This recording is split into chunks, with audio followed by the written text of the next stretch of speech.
Йоо манаха. Gerald иргэн ирлээ. Яг ингээ хичээл зоорч чи сууж байна. Амар хүйтэн. Яг хамаг юм зузаалж байгаа юм зузаалж юмсаа бүр амар даарч юм. Хөлдөж өгч юм. Гэхдээ бид соглог л тоо. За, энэ удаагийнхаа бичлэгээр юу ярих вэ гэвэл би ер нэг юм анхны сэтгэл буюу бас сэтгэл гутралын талаар ярих гэж бодлоо. Яагаад ч юм ингээд хурж ирэх гэлүүгээ харж ирэх замдаа ингээд бодоол байлаа л да амар бодоод тэгээд би өөрийнхөө бодлыг та нартай хуваалцмаар санагдлаа. Ингээд та хэр их хувь нь ингэж боддог, үгүй гэж боддог гэж мэдэхгүй байна. Гэтэ ингээд үнэхээр яг өөрийнхөө бодлыг хуваалцмаар байвал санаа зовоолтгүй комментэн доор бичээрэй. Би ингээд таны бодлыг бас уншмаар байна. За. Тэгээд одоо энийг болохоор гой түүх маягаар ярий заяа. Яагаад тэгэж боддог? Уул үндэстэй. Одоо факттай. Тэгээд ийм туршлагаас ингэж харж үзсэн. Тийм болохоор тийм гэнэ. За юу ч ихсэн сэтгэл гутрал болон нөгөөдг нь юу байлаа? Яа надаа миний бүр ингэж санамж манамж зүгээр 24 цаг биш бүр 24 секунд хүрэхгүй байна. Яах вэ? Йоо. Тэр жаа. Ингээд энийг юу ч ихсэн сэтгэл гутрал. Тэгээ нөгөөдг нь болохоор анхны сэтгэл тийм. За анхны сэтгэлээс эхлэе. Би ингээд анх бол одоо ингээ хүнтэй танилцчаа за 2 3 хоногийн дараа ч юм уу эсвэл 10 хоногийн дараа ингээ мэдрэл муутай юм шиг бүх хүмүүсээс одоо анхны сэтгэл чи ямар байсан бэ гэж асуудаг байхгүй. Тэгээ ингээд одоо би бараг ичихгүй бол энэ нэрснээс хойш бараг 100 200-аас дээш гаруй хүнтэй танилцсан. Гадаад Монголгүй. Бараг тэрнээс дээшээж магадгүй. Яагаад гэвэл одоо би амар олон хүнтэй танилцаж танилын хүрээгээ ихсгэх тусам олон хүнтэй танилцах тусам одоо чиний ухааны хэр хэмжээ цар хүрээ олон талаас нь бодож үзэх чадвар чинь сайжирна. Тийм. Тэгээ ингээд олон хүнтэй танилцсан гэдэг нь болохоор хамт гарч ууж идээд явах биш шүү манайхаа. Тийм. Ер нь ингээд сайнаар ер нь хүнтэй ингээд тим юм одоо хийхгүйгээр ингээд дотносох арга марга тим ингээд чадваруудаа байлуулах хөгжүүлэх гэж хичээж байгаа байхгүй. Тэгээд ингээд ер нь анхны сэтгэлээ амар асуудаг. Яагаад ч юм гэж би юугаас хэрэгтэй л гэж боддог зөө юм. Тэгээ ингээд сонсоод ахаар ингээд нэг юм үдцсэн нэг юм арай нэг туршлагатай ч юм уу нэг арай нэг юм emotional intelligence-тэй хүмүүс аа юу? Emotional одоо сэтгэл зүйн ухаан гэх юм уу? Одоо ингээд би бас судалгаанаас харахад ийм байдаг хгүй хүн ингээд ер нь айгүй олон төрлийн ухаанууд байдаг. Одоо би Монгол руу зөв орж ирж байна буруу орж байна мэдэхгүй л юм. Монгол хэлнээ муу шүү. За оюун санааны болон мэдлэгийн биеийн хилэмжийн техникийн битгий юу ч гэсэн 4 5 шиг 6 ч илүү байгаад байдаг байхгүй. Тэгээд миний санаж байгаагаар бол emotional intelligence-тэй хүмүүс болон emotional intelligence-гүй хүмүүсийн ялгаа бүр амар байдаг заяа. Ингээ хараад хаа бүр амар хоёр тест ингээд хоёр ингээ төөл шиг байдаг заяа. Тэрийг ингээ яаж хардаг вэ гингүүд хариултаас нь харна. Тэр хүний яг юу гэж хэлж ийн ямар үг ашиглаж ийн яг өөр дээрээ тулгуурлаж ийн үсээл ингээ хүний талаас өнцгөөс бодож үзэж ийн үү гэдэг зүйлүүд айгүйх ингээ анзаардаг байхгүй. Тэгээд ингээ бодоод ахаар ингээ хүмүүсээс асуулт асуух тусам чи одоо зүгээр асуултаараа л ингээ хүнийг ухаад мэдчиж болно. Тийм. Тэгээд шууд бусаар биш заяа бүр шууд асуултаар асуухгүй шүү дээ ингээ тойроо те. Одоо жишээлбэл миний ингээд хүмүүсээс байнга асуудаг хэдэн асуулт байна заяа. Ингээд жоохон дотносож ирээд асуу штэ мэдээж. Эхлээ юу ч гэсэн жоохон удаад ирвэл ингэж нэгтгэх асуулт нь. Илхийн. Одоо та нар ч гэсэн ингээд хариулах гээд оролдоорой заяа. Амьдралдаа хийжсэн хамгийн харамсмаар зүйл чи юу вэ? Гэт нэг. Эсвэл амьдралдаа хамгийн баярлаж явдаг зүйлс чи юу вэ? Эсвэл хэн бэ? Эсвэл одоо хэрэг нэг зүйлээ засахаар байсан бол аль үе рүүгээ буцаж очиод тэр зүйлийг засах вэ? Гэдэг асуулт заяа. Тэгээ ийм асуултыг асууж байхад одоо за ямар зүйлийг засах вэ гэдэг асуулт байгаа шүү дээ. Зарим хүмүүс болохоор амар нэг юм зөв ч юм уу нэг юм хугтхуунтай юм ярьдаг хгүй. Зарим нь болохоор би тэр өхөнтэй тэгэж харьцах байсан, тэр өхнөөс салах байсан, тэр өхөнтэй үерхгүй байсан ч юм уу.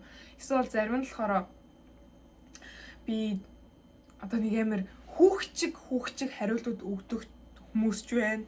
Эсвэл амар тийм юм үдцэн хариулт өгдөг хүмүүс ч байна. Тийм байгаа байхгүй. Тэг ингээд анхны сэтгэлээ асуунгууд одоо чи өөрийгөө таних мэдэж байна гэсэн үг. Яагаад би ингээд анхны сэтгэлээ асуудаг вэ гингүүд одоо хүмүүсийн одоо олон хүний нүдээр намайг хүмүүс яаж хүлээж авч байна? Би ямар хүний нүдэнд яаж хүлээгдэж авч байна гэдгийг мэдмээр байгаа байхгүй. Тэгэхээр би ингээд тийм хүнтэй ингэж харьцуул. Одоо тэгээд цаашаа ч гэсэн одоо тийм зан арын ширтэ төстэй хүн гарч ирвэл би яаж аашлахаа мэддэг болох байхгүй юу? Тийм. You know what I'm saying? Girls, boys. Ер нь энэ одоо цаашны харилцаанд айгүй чухал чадвар гэж би бол өөрийнхөө хувьд дүгнэдэг. Таны хувьд ямар гэдгийг мэдэхгүй байна. Гэхдээ хэрэгтэй болох байх. Энийг үзэж байгаа хүмүүс одоо ингээ энэ дундаас ингээд тийм emotional intelligence-тэй хүн байвал ус байгаа заяа. Тэгээд хэр багийн хүн emotional intelligence-ийг нэг ингээ сүртэй ялгаж яаж чаддгүй одоо монголоор бол одоо хүмүүжил юм уу? Гэтэ ингэ архитаар суудгүй юм уу хэргэлдэггүй гэдэг чинь бол emotional intelligence биш заяа. Одоо чи ингээ хичнээн ууралсан ч хичнээн амар ингээд бачимдсан ч гэсэн хичнээн ингээд хүн ингээ шууд үгээ хэлмээр байгаа ч гэсэн шууд ингээд сэтгэл хөдлөлөө гаргадаггүй бодож тунгааж агаад энийг нь гарах юм байна энийг нь гарахгүй юм байна ингээд тэгж хариулдаг амар цензуртэй одоо юу гэдэг сэтгэл хөдлөлөө одоо шийдвэр гаргах чадвартайгаа хойлохгүй ингэж тэр хоёр хойлолдвол ерөөхдөө бол хүн амар гинтин шийдвэр гаргаад амар ингээд жоохон харамсдахаар зүйлүүд хийдэг байхгүй. Миний ярьж байгаа юм бүх юм миний хичээлээр үнэлсэж байгаа шүү манайхаа. Тийм. Тэгээд бас миний туршлага дээрээс үнэлсэж байгаа. Тийм. Тэгээ ер нь тэгэж юу яадаг байхгүй. Тэгээд ер нь яагаад ингэж мэдмээр байдаг бэ гэвэл одоо би олон хүний нүдээр өөрийгөө таньж мэднэ. Хоёрт би ямар хүнтэй яаж харьцгаа улам илүү ингэж одоо ухаарна гэсэн үг байхгүй. Одоо энэ чинь одоо бизнесийн салбарт ч ихсэн айгүй хэрэгтэй байх гэж бодож байна. Яагаад гэвэл одоо чи өмнө нь ингээд тийм хүнтэй таарж исэн бол чи тэр хүн үнэхээр чамд хэрэгтэй боловсоор ингээд бизнесээр хамтарч хиймээр байгаа ч гэсэн аашсан таарахгүй тийм хүн байсан ч гэсэн хэрвээ чи emotional intelligence гэдэг зүйл чамд байвал одоо энэ асуудал бол no problem заяа. Үнэхээр тэр хүн чамд таалагдахгүй байлаа гэдэг. Үнэхээр чи тэр хүн одоо юу гэдэг чамд тийм сонин зан гаргаад байна гэд хүлээж аваа. За би энэ хүнтэй харьцахгүй гэхгүйгээр чи үнэхээр ингээд тэр чадварыг эзэмшээд сурцсан бол тэр асуудлыг хөнхөн аваад гарч байна. Тэр хүний чи өөртөө таалагдуулж одоо юу гэдэг тэр хүнийг чи өөртөө таалагдуулж чадна. Баггүй юу? Тэгэхээр үүний яаш тус юу вэ гэхээр хичээл номон дээр ч гэсэн чи одоо ингээд сайн партнертай болохын тулд ч юм уу эсвэл багштайгаа эвтэйхэн ярилцаад ингээд багшийнхаа дуртай ингээд сурагч болох ч юм уу эсвэл ингээд янз бүрийн юм дээр ч найзууд дээр ч байна, юун дээр ч байна. Ингээ амар олон зүйл дээр хэрэг болдог чадваруудын нэг. Хүм болгон бас энийг анзаараад байдгуулах. Тэгээ чи ингээд үнэхээрээс ингээ хүнийг таних мэдмээр байвал асуултуудаар ухаж гаргаж ирээд одоо өөрийгөө ч таньж мэдэж болно. Үнэхээр өөрийнхөө талаар мэдмээр байвал эсвэл тэр хүний талаар мэдмээр байвал чи ингээд миний сая хэлсэн асуултуудыг асуугаад ингээд яаш ч болно. Тэгээ ингээд жоохон ингээд санаатай ч юм уу эсвэл ингээд emotional intelligence-тэй хүнтэй одоо юу гэдэг яриул заяа. Хэрэг би ийм асуулт асуувал ерөөхдөө бол нэг хариулах гад байдгүй заяа. Айгу хөнгөн авахарчдаг. Би ийм талаар бодож үзээгүй юм байна уу? Тэгэхээр ингээд би бодоод үздэг байхгүй. Одоо зүгээр бодоод үзчихлээ. Зүгээр л хэрэг нууц биш бол тэгээ бүр ингээд албаар ингээд тулгаж ч юм уу те. Нууц биш бол гэмэд хүмүүс жоохон бас хийх нь хариулах төлөвтэй байгаад би яагаад гэдгийг мэдэхгүй. Гэтэ энэ талаар асуулж үзье гэж бодож байгаа. Тэгээд одоо ингээд хариулаад ингээд жоохон ингээд эсвэл нэг хөнгөн хариулцдаг байхгүй. Тийм л юм байх та тухайн үед ээж авд тэгжсэн мэд одоо юу гэдэг ээж авдаа тэгхээсэн ч юм уу. Эсвэл би ингээд карьерийнхаа юмыг ингэж сонгох байсан. Эсвэл ингээд зүгээр амар жижиг юм байхгүй. Эсвэл би тэр найзтайгаа тэгэж чанаа тэр найзтайгаа найзлахаа байх байсан гэдэг ч юм уу. Эсвэл хайрд орлол. Тэгээд миний ингээд яг ингээд одоо би үеийнхэн хүмүүсээс асуув штэ одоо ингээд 20 21 22 18 19 тэгээд ихэнх жоохон нэг бас хайр дурлалын тийшээ хандаад байсан.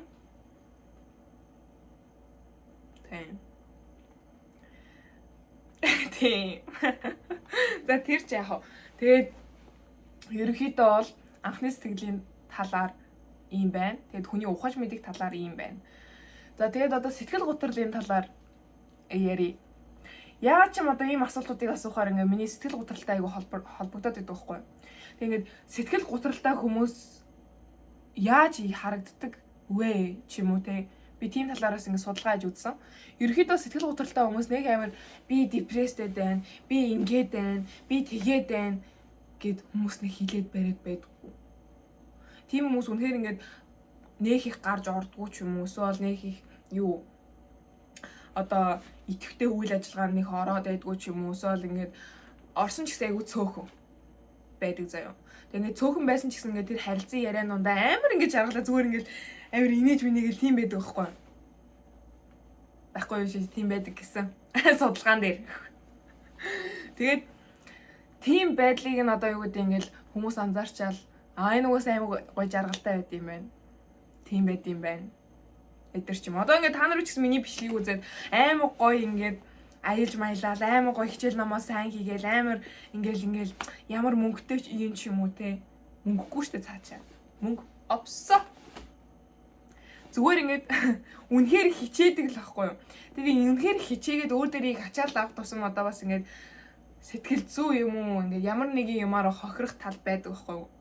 Хитрхи нэг юм шахаад эхлэнгүүт ямар нэгэн юм чинь ингээд анхаарал халамж олгохдохгүй болоод ирэнгүүт хичнээн нэг юм чи өсчихсэн ч гэсэн нэг юм чинь буурж ийн гэсэн. Ингээд заавал ер нь ингэж холбоо хамааралтай байдаг шүү дээ. Альва нэгэн зүйлс. Нэг хаалга нэг нөгөө хаалга хаагдана ч юм. Нэг боломж гарч ирэх нөгөө боломж одоо юу гэдэг устан чидэг ч юм уу нэг тийм юм шүү. Тийм болохоор энэ сэтгэл зүй гэдэг зүйл сэтгэл зүй биш ээ сэтгэл гутрал гэдэг зүйлийг хүмүүс бас айгүй ингэж хөнгөнөр хүлээж аваад байдаг. Одоо нэг инээжсэн одоо нэг л амир нэг өдөр амир инээжсэн маргааш нэг амиа оролцсон хүмүүсийн тоо айгүй их байдаг шүү дээ. Анзаарч ирсэн бол тэг хүн ингээд бас ингээд өөхийнхөө өмнө одоо үүдээ өөр болдог гэдэг шүү дээ. Үнэхээр байгалийн жамаараа бас тэгдэг.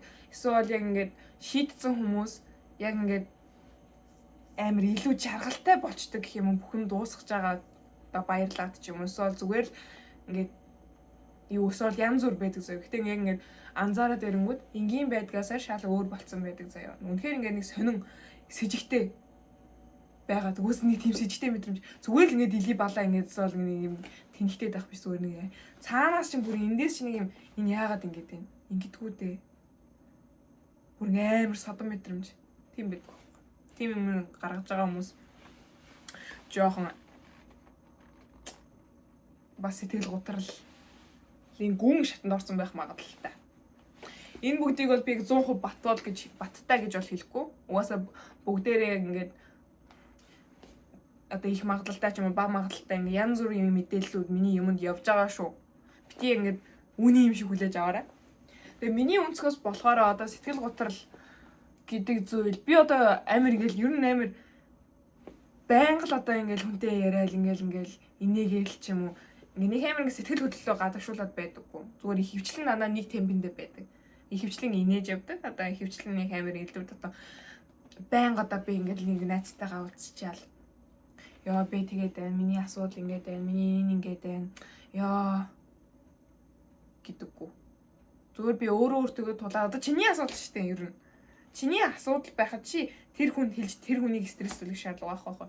Одоо чиний 90 тойрон амар ингээд муу юм ярьдаг тийм ингээд би л ингээд байна, тий л тэгээд байна гэдэг хүмүүс ингээд чи тийм мэдээлэл сонсоод байгаа тусам чиний дарих чинь одоо тийм мэдээлэлээр дүүрээ чи manifesting, fantasizing, self manipulate хийх боломж нь амар багасна. Яа тэгээд тэр хүмүүсийн сөрөг хандлага чиний дарих нь ингээд автоматар 70 хум сурталчны суучаар ингээд блок үүсгэх гэсэн үг байхгүй юу? Тийм. Тэгэд ингээд блок үүсгэчихээр яах вэ гингүүт чи одоо тэр хүмүүс шиг сэтгэж эхэлдэг болно. Хүн орчны одоо юу гэдэг одоо та нар ингээд аваад аюула atopic habit. Atomic habit. Atom habit ч гэлээ. Тийм ном байгаа заяа. Би аудиобукээр англи дээр ингээд сонсч ирсэн. Тэгээ ингээд одоо хүний ингээд зан араа шин хүний ингээд адал зуршил нөлөөлөх амар олон шин чанар байгаа заяа. Тэрний нэг нь чиний хүрээлэн буу орчин. Зарим нөхцөл байдал гэхдээ чи ингээд зарим хүмүүс ярьдэн шүү дээ. Солонгослооч би хэл сурах гэдэг гэдэг зүйл бол биш. Үнэхээр хичээж чадах өсөл ирмэлзэлтэй л хүмүүс үнийг чадна. Үнэхээр хүн хичээвэл. Үнэхээр ингэ сурмааргүй байгаа хүн энд ирэх хичнээн ингээд олон жил болсон ч гэсэн хэл сураагүй зүгээр ингээ өөр зүрийн хідүүхтэй болсон байх амар олон жишээ харагдаж байна. Надад одоо ингээ 90 тойрон ингээ нэг газар очиад ажиллангууд одоо 2 3 жил болсон ч юм уу 4 5 жил болсон хүн ярьж чадахгүй байх ингээд тийм бололцоонууд амар их байдаг. Тэгээд ингээд дөнгөж ирээд одоо нэг 6 сар болоогүй 8 сар болоогүй хүүхэд хичээл намандаа яваад ч юм уу ингээд яаж яхад үнэхээр тэр хүүхэд хичээгээд амар сайн болсон юм ш. Тэр хүний ингээд 4 5 жил зүгээр өдөрт ингээд одоо 2 3 ингээд үг цээжлээд ингээд чадах хүрэх хэмжээнд хүрсэн байх юмыг тэр хүүхэд хичээгээд чадчихсан ш. Тийм болохоор энэ болохоор зөвхөн юундаа биш бас олон зүйл нөлөөлнө. Гэхдээ ингээд жижигхэн ингээд бас ингээд нөлөөлөх боломжтой зүйл нь бол одоо чиний хүрээлэн буу орчин буюу environment байгаа даа байхгүй юу? Environment чинь одоо яаж нөлөөлөх вэ гэвэл эргэн тойрны чинь хүмүүс бүгдээрээ сөрөг байвал чи тэр хүмүүсийг нэг нэгээр нь одоо ингэж eliminate, assassination одоо counter go mode яриул одоо зүгээр kill him тийм байхгүй. Тэгээд ерөнхийдөө бол ерөнхий ямар ч их ерөнхий хэлдэг. Ер нь ийм байна. Тэгээ ингээ хүрээлэн буу орчныхаа хүмүүс чинь чиний сэтгэл готролд нөлөөлнө. Тэгээд эсвэл хүрээлэн буу орчин чинь нөлөөлнө. Чи одоо тийм орчныг бүрдүүлэхийн тулд чи өөртөөгөө л тэмцэх хэрэгтэй. Одоо ингээд тийм асуудал яриад байгаа хүмүүсийг зүгээр л амьдралаасаа хасах хэрэгтэй. Чи юмд ирээдүйд хэрэг болно гэсэн бололцоо байхгүй. Би 10 жилтэй байхдаа ингээд хүн болгонтой аягүй сайхан харцал, хүн болгонтой ингээд яах гал аягүй олон найзуудтай байх гал хичээгээд байдаг байсан юм. Гэхдээ хэрэн доо ингээ мэдээж ингээ ямар ч ингээ анги ямар ч нэг тийм газар нэг тийм найз байдаг штеп. Дандаа л нэг сөрөг юм ярьж явдаг. Тэрийгээ тараагаал. Тэгээл ингээл нэг аац шиг энэ тийм ингээл хүн амьтан дээр очиж ингээл муу юм цацаал. Аалсны тошиг ч юм. Тэр хүмүүсийг зүгээр амьдралаасаа хаас. Тэг. гэж хэлмээр байна. Тэгээд миний хувьд бол тийм хүмүүс бол миний сэтгэл готрлыг нэгдэх бүр номер 1 нь байсан. Гэтэ одоо ерөөхдөө бол чи одоо manifesting ийм зүйлүүдийг үнэхээр ингээ хийгээ сураад олон ингээ юм судлаад олон ингээ судалгааны ажил дээр эсвэл ингээ айгүй их юм ингээ үзээд олон хүнтэй танилцаад ирэнгүүт талын чадвар чинь ингээ хөгжинэ. Гэтэ би бол одоо өөрийгөө нэг сайн ангийггүй шүү. Зүгээр би ингээл мэдж байгаа юм аа танарт хуваалцчих шүү заа юу. Тэгээ ингээ авахыг аваад хаяхыг хаяад. Окей? Окей? Тийм ээ. Тэгээ би амар нэг сэдвээс нөгөө сэдвээр амар өсөрж байгааз. Харин би ингэдэг байхгүй. Яг ингээ нэг хоёр сэдвийн талаар ярих гэж амар олон юмнууд ингээд олон талын одоо нөгөө нэг ингээд судалж исэн мэдээлүүд маань гинт орж ирээ мартахаас өмнө хэлчихгээд би ингээ яриад байгаа байхгүй. Тэгэхээр ерөөхдөө бол тийм байна. Тэгээ би сэтгэл гутралтай байсан. Одоо нэг сүртэй биш гэхдээ ингээд дундаж хэмжээний depressionтэй гэж гарч ирсэн. Сайн нэг эмнэлэгт очсон чинь мэдгүй ингээд цус мусны шинжилгээ авчаад юм ингээд асуужаад хэрэг уудгүй, хэрэг хийдэггүй, ингээд хэрэг дасгал хийдэггүй, одоо цусны ингээд юу сахар махар юм харж байгаа л тэгээд тэгсэн шүү дээ. Тэр юмнаас харж болдог юм бах та. Depression дан миний хөө. Окей? Натга багсаг окей? Гэсэн шүү дээ. Тэгэхээр минь за хагас одоо юу ч хэлсэн нөгөөдөг чинь ингээд солонгос хэл байхгүй шүү дээ. Солонгос хэл дээр нээс өөр юм ядаггүй нэ. Тэг нөгөө юм асуунгууд би нэ. Ингээ зүгээр үгүй тиймэр хариулах асуулт биш. Ингээ бүр ингээ надаас үг гарахаар асуулт байгаа байхгүй. Тэгмэд ми тийм ээ. Чиний нас ч идэнгүүт тийм ээ. Ийм л байна. Яг ингээл баахан тал тийшээ өсчиж ингэж сэдв ярьсны эцэст энэ бичлэгээ өндөрлөе. Бүр 20 минут ярьсан байна. Тэгээд учрлууд баяртай. Гэрэлт нь явлаа. Дараачихан бичлэгээр эртэл түр баяртай. Тэгээд бай. Тэгээ нөгөө нэг сөрөг нэрийг цацаад байдаг хүмүүстэй ингэж хэлээрэй заяа. Бай. За баяртай.